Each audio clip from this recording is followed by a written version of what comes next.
It's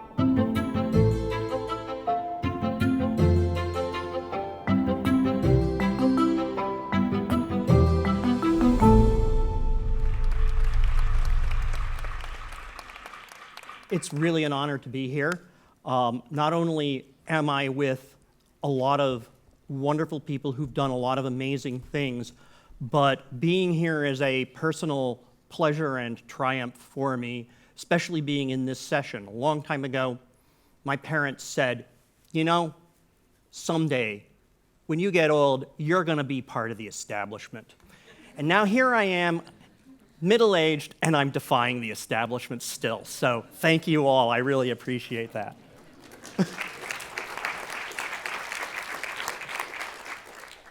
The revolution is going to be encrypted. In fact, it already is encrypted. Not everywhere, but the future is not evenly distributed. Some people have it, some people don't, but it's here today. It's my dream to use encryption to put the power of private speech into the hands of the people who need it across the planet.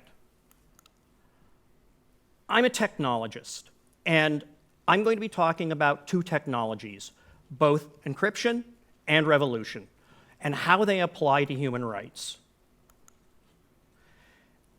These are both dangerous technologies. They're hard to use, hard to get right, easy to get wrong, and you don't always get what you want. They're also criticized for being dangerous, especially when they're in the wrong hands, but you have to understand that the wrong hands is usually just a word for people with whom we happen to disagree. I'm okay with it, but those people. Encryption is a technology that allows for secrecy. And revolution is a technology for change. It works well enough around the world that we have institutionalized revolution as elections.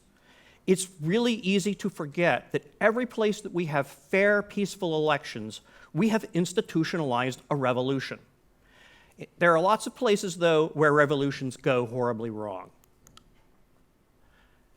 Now, encryption, it's a technology for secrecy, authenticity, and more.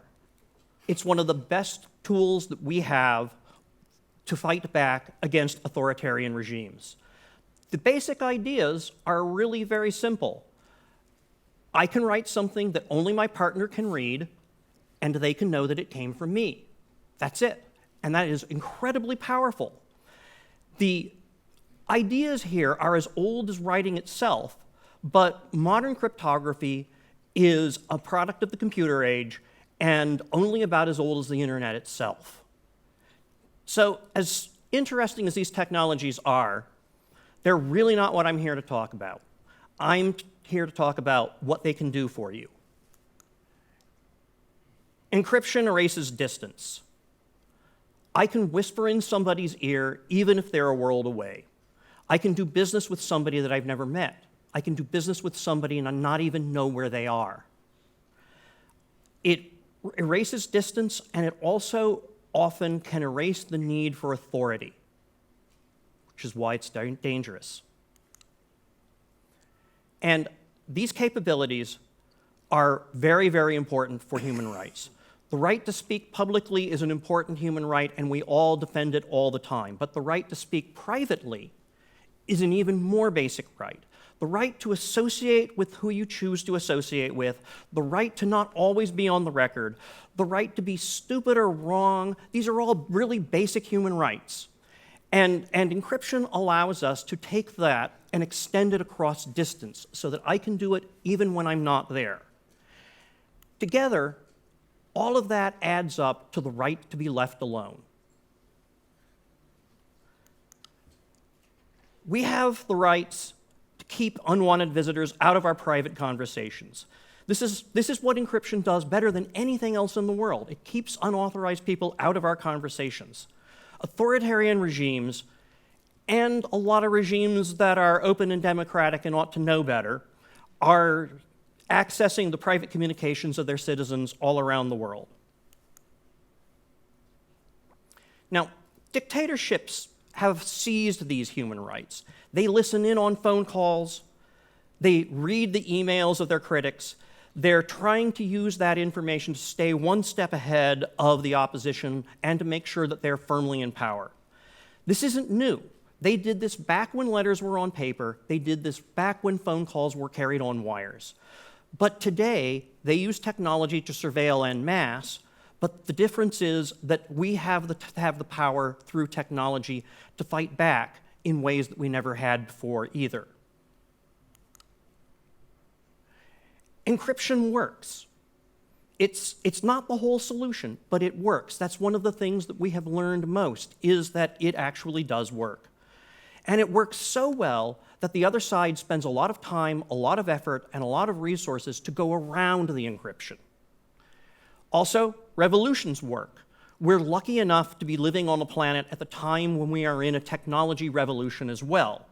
We have the tools to defeat dictators, and we have tools that were never available before. Today, we are empowered in ways that we never had, so there are two things that I want to ask of you to help with that. The first one is to learn to use encryption. Learn to use it because it is, in fact, one of the best weapons that we have. It works. We can fight back using encryption. It isn't perfect.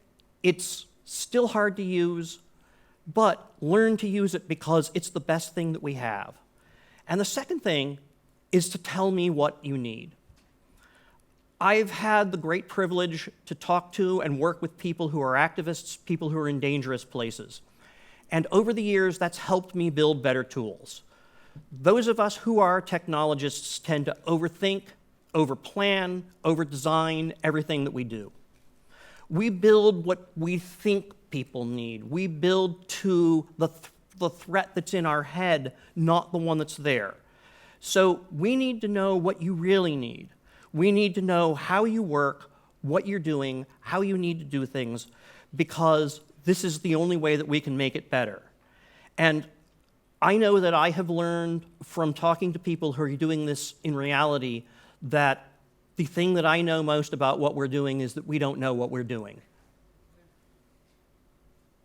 So the right to be left alone is, in fact, basic and necessary.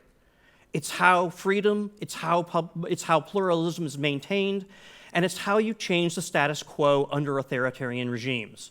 Encryption is an essential tool at your disposal to protect that right. Today, the revolution is encrypted, and encryption is the revolution. So please speak up. Please use what we have. Please tell me and my fellow technologists what you need. It will help us lead everyone to freedom. And thank you very much.